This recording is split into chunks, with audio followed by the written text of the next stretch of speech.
로마서 8장 1절로 15절까지 말씀입니다.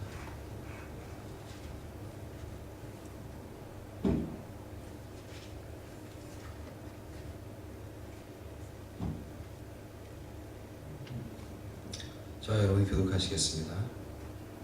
그러므로 그리스도 예수 안에 있는 사람들은 정죄를 받지 않습니다. 그것은 그리스도 예수 안에서 생명을 누리게 하는 성령의 법이 당신을 죄와 죽음의 법에서 해방하여 주었기 때문입니다. 육신으로 말미암아 율법이 미약해져서 해낼 수 없었던 그 일을 하나님께서 해결하셨습니다. 곧 하나님께서는 자기의 아들을 죄된 육신을 지닌 모습으로 보내셔서 죄를 없애시려고 그 육신에다 죄의 선고를 내리셨습니다. 그것은 육신을 따라 살지 않고 성령을 따라 사니까 율법이 요구하는 바를 이루게 하시는 것입니다. 육신을 따라 사는 사람은 육신에 속한 것을 생각하나 성령을 따라 사는 사람은 성령에 속한 것을 생각합니다. 육신에 속한 생각은 죽음입니다. 그러나 성령에 속한 생각은 평생을 평화입니다. 육신에 속한 생각은 하나님께 품는 적대감입니다. 그것은 하나님의 법을 따르지 않으며 또 복종할 수도 없습니다. 육신에 매인 사람은 하나님을 기쁘게 드릴 수 없습니다. 그러나 하나님의 영이 여러분 안에 살아계시면 여러분은 육신 안에 있지 않고 성령 안에 있습니다. 누구든지 그리스도의 영이 없으면 그리스도의 사람이 아닙니다. 또한 그리스도께서 여러분 안에 살아계시면 여러분의 몸은 죄 때문에 죽은 것이지만 영은 의리 때문에 생명을 얻습니다.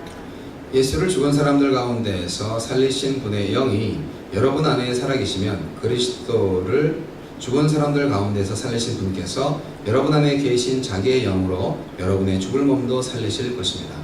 그러므로 형제 자매 여러분, 우리는 빚을 지고 사는 사람들이지만 육신에 빚을 진 것이 아닙니다. 우리는 육신을 따라 살아야 할 존재가 아닙니다. 여러분이 육신을 따라 살면 죽을 것입니다.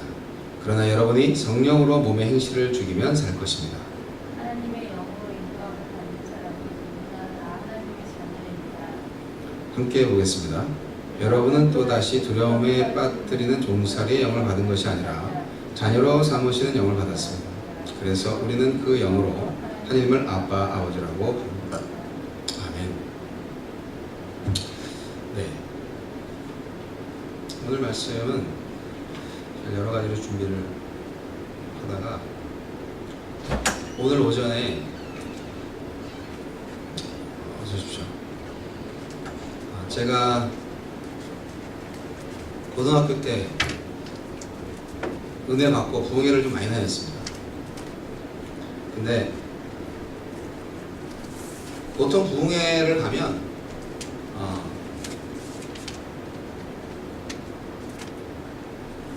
똑같은 목사님이 부흥회를 가진 않잖아요.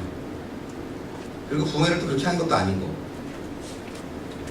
그런데 똑같은 목사님의 부흥회를 한 10번 정도 가는 경우가 있었습니다. 그러니까 똑같은 부흥회는 아니고 말하자면 여러 가지 집회의 강사로 그분이 아주 단골로 초대를 받으셔가지고 예를 들어서 뭐 제가 고등학교 3학년 때는 한국 기독교 100주년 선교 대회 뭐 이래가지고 청소년 분과의 강사로 초청받은 분이 그분이었고 그 다음에 뭐 지역교회에 뭐 부흥회가 있을 때 갔고 그 다음에 또 제가 대학생 때는 그 뭐 대한예수교 장로회 교육부에서 뭐 어린이 교사 교육을 하는데 맨 마지막 날에 부흥회 강사로 모셨는데 또 그분이 나오시고 뭐 그런 경우를 해가지고 하여간 그 당시 정말 잘 나가던 강사님이 계셨어요. 그분이 이렇게 부흥회를 할 때 제가 구원의 확신을 다시 한번 확실히 느꼈고 원래 저는 성경 공부를 통하여서 구원의 확신을 받은 사람이기 때문에 감정적으로 흔들리진 않습니다. 그런데 구원을 받았다는 그 감정을 느낄 수 있었던 것이 그 집회였고 그리고 가장 중요한 것은 그 집회에 참석을 해서 제가 나는 목사가 돼야 될 것 같다. 그런 생각을 했다는 거죠. 그러니까 헌신자 결단을 하셨어요. 처음에는 구원받기를 원하는 사람 조용히 손들어라, 앞으로 나와라 그런 거 하잖아요. 신중의 목사님이라 그런 걸 하신 거예요. 난 다른 장로교 목사님 다 그런 거 하는 줄 알았어요. 근데 침례교 목사님들이 바로 그런 구령들을 많이 하시더라고요. 보니까 지금 침례교 와서 안 건데 여하튼 그럴 때 이제 두 번째 초청이 있었던 거죠. 헌신자 초청. 예수 그리스도를 위해서 인생을 바칠 사람, 손들어라. 손만 들면 되는 줄 알았더니 이제 일어나라고. 일어나면 될 줄 알았더니 앞으로 나오라고. 그래서 이제 앞으로 나가서 결심을 했죠. 앞으로 나가면 뭐 대단하게 뭐 올 줄 알았는데 그건 아니고 그냥 앞에 나갔다가 기도하고 그리고 다시 들어왔습니다. 그런데 남은 게 있죠. 제 안에는 이게 서원 기도구나 하는 생각을 하게 된 거죠. 근데 그 목사님이 이제 지금 현재 새생명교회 부흥 강사로 오신 장영철 목사님.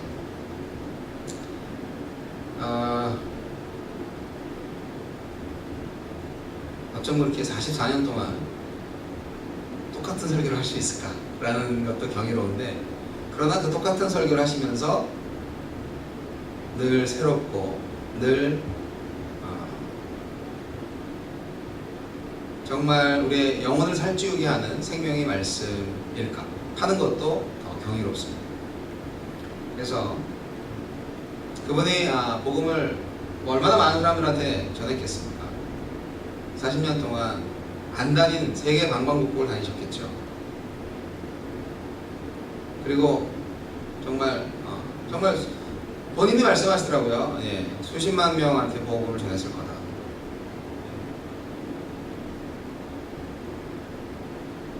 수천만 명이라고 그랬나? 수백만 명이라고 하고 그 다음에 이제 수백만 명한테 복음을 전했고 수십만 명이 구원을 받았을 것이다. 그리고 수천 명이 목사가 됐을 것이다 라고 얘기를 하는데 뭐 카운트 안 해봤으니 모르죠. 여하튼 그 중에 한 명입니다, 제가. 그래서 모든 것은 하느님의 역사지만, 그래서 그분이 가장 핵심적으로 말씀하고 계시는 복음 내용을 저한테는 테이프도 있고 책도 있고 다 있는데, 오늘 그 말씀을 좀 같이 나누고자 합니다. 너무나 많이 듣고 달고 다른 말씀이라고 볼 수 있지만 현대에 사는 우리들에게 정말 필요한 핵심적인 복음의 내용이 아닐까 생각합니다. 생명의 성령의 법. 자, 로마서 8장 2절 말씀 핵심 구절인데요. 다시 한번 읽겠습니다. 그것은 그리스도 예수 안에서 생명을 누리게 하는 성령의 법이 당신을 죄와 죽음의 법에서 해방하여 주었기 때문입니다. 네. 8장 1절에 보면 예수 안에 있는 사람은 정죄를 받지 않습니다. 자, 이것은 우리가 결국 지금은 은혜 아래에 있는 사람이라는 얘기를 하는 겁니다. 여러분, 세상에는 법이 많이 있습니다. 여러분, 미국에 살죠? 미국에 안 사시나요? 미국에 사시잖아요. 알면서 왜 물어보냐고요? 네.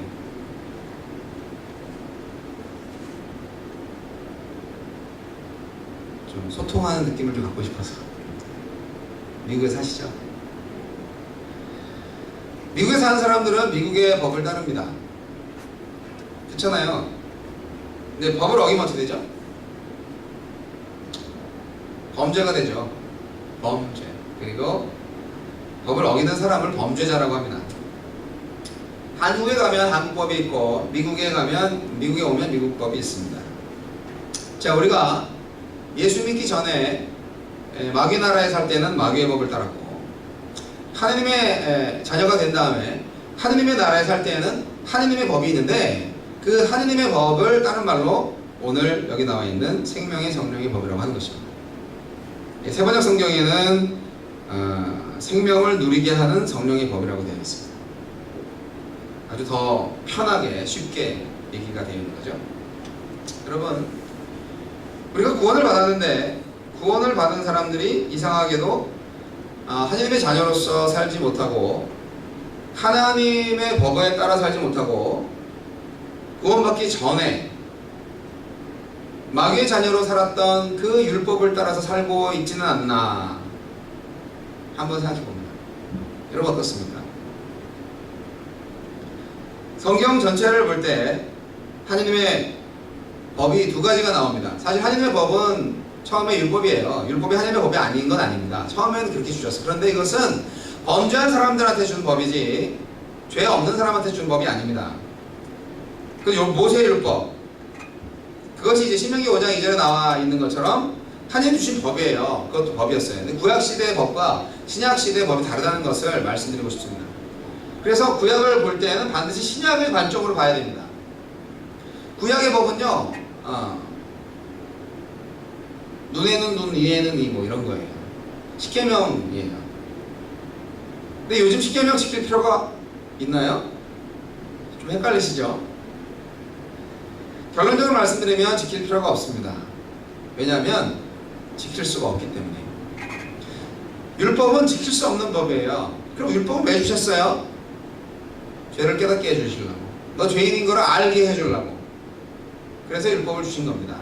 율법은 선한 겁니다. 율법은 완전한 겁니다. 죄를 알게 해주는 기능으로서 말입니다. 근데 그것만으로 하느님의 구원의 계획이 이루어지는 것은 아닙니다. 그래서 그리스도의 율법을 이제 주시기로 한 건데요. 이것이 오늘 성령의 법, 생명을 누리게 하는 성령의 법인 것입니다. 그리스도인이 살아야 할 수준은 모세의 율법 정도가 아닙니다. 모세의 율법은 거의 복수의 법이죠. 사실 그것도 옛날에는 공정한 거였어요. 옛날에는 누가 때리면 그냥 한 대 때리면 되잖아요. 근데 한 대 맞으면 10대를 패는 거죠. 가족 중에 한 사람이 예를 들어서 뭐 자기 뭐 여동생이 뭐 이렇게 좀 성폭행을 당했다. 미안하니까 와서 이제 결혼한다고 한다. 그러면 어떻게 하냐고? 이제 가서 그 모든 부족들을 다 죽여버리는 그런 일이 구약 성경에 있지 않습니까? 그것도 하느님의 사람들이 그렇게 했잖아요. 그게 이제 모세 율법에 의해서 살아가는 사람들의 모습이죠. 왜 모슬렘들이 살인을 좋아하는지 아십니까? 그들한테는 그리스도의 법이 없기 때문이에요. 죽이는 게 하나님께 영광이 되는 거예요.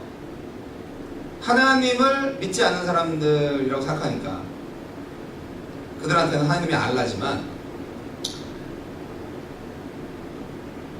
그래서 사람 죽이기를 좋아합니다. 전쟁이 끊이지 않아요. 마귀한테 속고 있는 거죠. 예수 그리스도, 그분이 우리를 하나님으로 인도하신 분입니다. 그래서 새 언약을 따라서 살도록 하는 성령의 법을 따르도록 하셨습니다. 오늘 이 로마서 8장 말씀은 굉장히 중요한데요. 이 생명을 누리게 하는 성령의 법은 믿는 자가 그리스도 예수 안에서 성령의 일하심을 통해서 하나님의 생명을 누리며 그 생명을 나타내며 살도록 하는 하나님의 방법으로서, 이 법은 이미 죄와 사망의 법으로부터 믿는 자를 해방한 것입니다. 네. 열심히 밑줄 치면 좋습니다. 생명의 성령의 법의 특징들을 요약을 해놨습니다. 첫째로 우리가 알아야 될 것은 믿는 자는 하나님의 자녀라는 것입니다. 믿는 자는 하나님의 자녀입니다. 개역 성경으로 제가 말씀드린다면, 영접하는 자, 곧 그 이름을 믿는 자들에게는 하나님의 자녀가 되는 권세를 주셨으니, 옛날에 성경 공부하면서 외웠던 말씀이기 때문에 개역 성경으로밖에 외울 수가 없는데 시간 관계상 제가 찾아보지 않고요. 우리가 하나님을 믿는다 하면 벌써 하나님의 자녀로 되는 거예요. 예수 그리스도를 영접하는 사람은 벌써 하나님의 자녀가 되는 것입니다. 놀랍지 않습니까? 말씀과 성령의 역사로 되는 것이죠. 그리고 생명을 누리게 하는 이 성령의 법은 하나님의 자녀가 바로 하나님의 생명을 가지고 있다는 것을 나타냅니다. 또 제가 성경 공부에서 암송했던 구절이 있습니다. 요한일서 5장 12절 11절부터 제가 외워보면, 또 증거는 이것이니 하나님이 우리에게 영생을 주신 것과 이 생명이 그의 아들 안에 있는 그것이니라. 아들이 있는 자에게는 생명이 있고 하나님의 아들이 없는 자에게는 생명이 없느니라. 아멘. 모든 인간의 종교 중에서 정말 공통적인 게 있는데 그건 뭐냐면 아주 높은 수준의 도덕과 윤리입니다. 어느 종교에 가셔도 착한 사람 되라고 하죠. 그렇지 않습니까?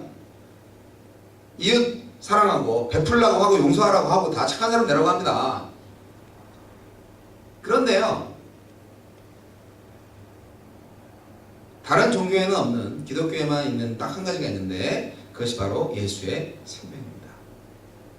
네, 생명입니다. 이 생명이 하나님과 함께하는 영원한 생명이고 영원한 생명이고 그리고 완벽한 생명입니다. 그것이 복음이고 그것이 곧 예수죠.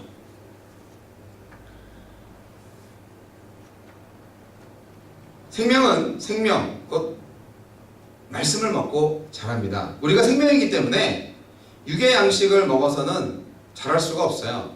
영의 양식을 먹어야 되는데 그것은 베드로전서 2장 2절에 나와 있는 순전하고 신령한 젖과 같은 하느님의 말씀입니다.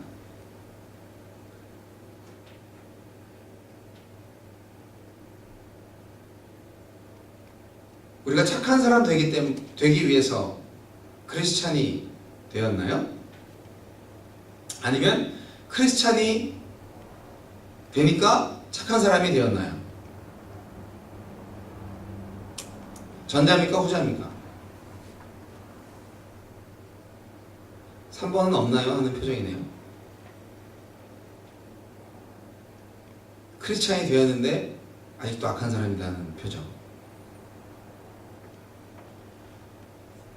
하나님은 우리를 착한 사람 되게 하기 위해서 구원하신 것보다는 우리를 사랑하셔서 우리에게 생명을 주셨습니다. 그래서 우리가 하나님의 생명을 가지고 그 생명을 키워나가면 결과적으로 착해집니다. 중요한 것은 하나님 앞에서 선한 사람이 되는 것이죠. 그래서 우리가 신앙 성장이 왜 안 될까 했을 때 말씀을 제대로 섭취하지 않는다면 당연히 안 되는 것입니다. 그것은 생명의 양식이니까요. 하루아침에 되진 않아요, 솔직히. 그래서 날마다 성경을 열심히 보시고 씹어 먹으셔야 됩니다. 근데 이것을 그냥 육신의 생각으로 하면 안 되고요. 이게 하느님의 말씀이 성령의 감동으로 된 것이기 때문에 인간의 생각으로는 깨달을 수가 없어요. 그래서 하느님의 말씀은 항상 성령께서 가르쳐 주셔야만 깨달을 수가 있습니다. 예수님을 믿지 않아도 그리스도인이 되지 않아도 신학 박사는 될 수 있습니다. 그러나 성령께서 우리에게 들어오시지 않으면 신학 박사 학위가 2개, 3개 있어도 결국 하늘나라에 갈 수가 없습니다. 보혜사 성령님은 모든 것을 가르치고 생각나게 하신다고 예수님은 말씀하셨습니다. 믿는 자 안에서 말입니다. 믿지 않는 자한테는 역사를 안 하세요. 그 가르치시고 생각나게 하시는 것을 안 하세요. 성령의 가르치심을 받는다는 것이 정말 그 말씀이 우리 안에 생명이 될 수 있는 필수적인 요건입니다. 그렇게 해서 깨달아진 말씀, 풍성해진 말씀이 결국 생명을 풍성하게 하는 거죠. 우리가 풍성하게 한다는 것이 육신적으로만 생각하시면 안 되고요. 요한복음 10장 10절에 내가 온 것은 양으로 생명을 얻게 하고 더 풍성히 얻게 하는 것이라는 예수님의 말씀처럼 주님이 오신 목적은 우리 안에 풍성한 생명을 얻게 하는 것인데 그것은 말씀으로 풍성케 되는 삶을 말합니다. 영적인 삶이 풍성해지는 것이죠. 네. 그러니까 다시 요약하면 그리스도의 생명이 없으면 그리스도인이 될 수 없고 그리스도의 풍성한 말씀을 먹지 못하면 풍성한 영적 삶을 누릴 수 없는 것입니다. 여러분 삶이 요즘 풍성하십니까? 아니면 허접하십니까? 어떤 면에서 그렇습니까? 자신을 한번 잘 살펴보시기 바랍니다. 우리는 풍성한 생명을 누려야 합니다. 풍성한 생명을 누려야만 그 풍성한 생명 안에서 그리스도의 마음이 나옵니다. 아주 허접하고 쬐끈한 그런 그리스도의 마음 쪼가리 안에서는 도대체 이게 나올 수가 없어요. 풍성해야 됩니다. 하나님의 생명이.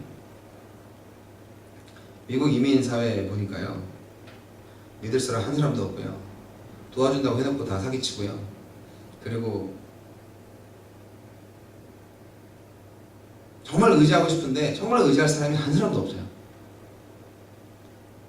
그래서 신앙을 갖는지 모르겠어요. 그런데 신앙을 가지면서도 똑바로 배워주는 사람이 없으니까, 가르쳐주는 사람이 없으니까 자꾸 또 사람을 의지하게 됩니다.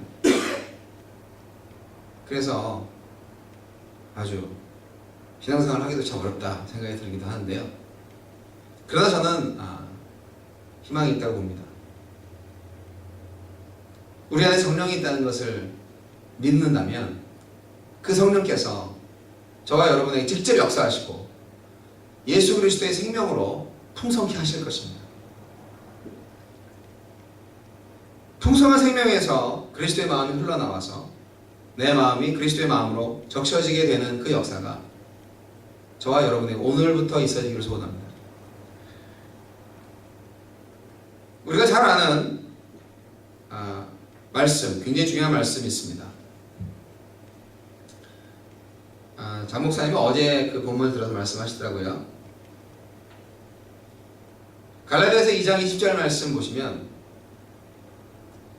내가 그리스도와 함께 십자가에 못 박혔나니 이제 내가 산 것이 아니요 내 안에 그리스도가 사신 것이라. 그 말씀이 있습니다.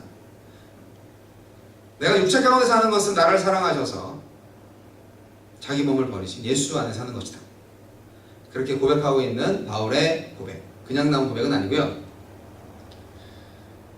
이미 내가 죽었기 때문에 그리스도가 십자가에 달려 죽으실 때 내가 그 십자가의 죽음을 인정함으로 믿음으로써 내가 침례 받을 때 죽었어요. 그리고 예수님께서 부활하신 것처럼 침례 받을 때 살아난 거예요. 말씀에 기록되어 있는 것처럼 우리가 죽었다는 것을 인정해야 됩니다. 그리고 실제로 죽어야 됩니다. 이번 금요일날 주례 설교를 아주 긴장 속에서 준비하고 있습니다. 마음으로만. 만난 지 한 2주일밖에 안 된 전혀 모르는 아주 20대 청년들을 지금 주례해야 되는 상황인데요. 왜 그걸 승낙을 했을까? 잘못한 거 아닌가 생각도 됩니다.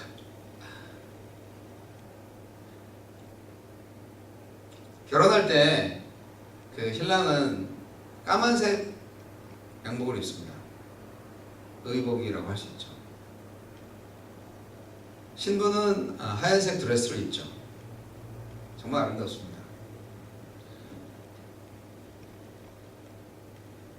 왜 하얀색 드레스고 왜 까만색 턱시도일까?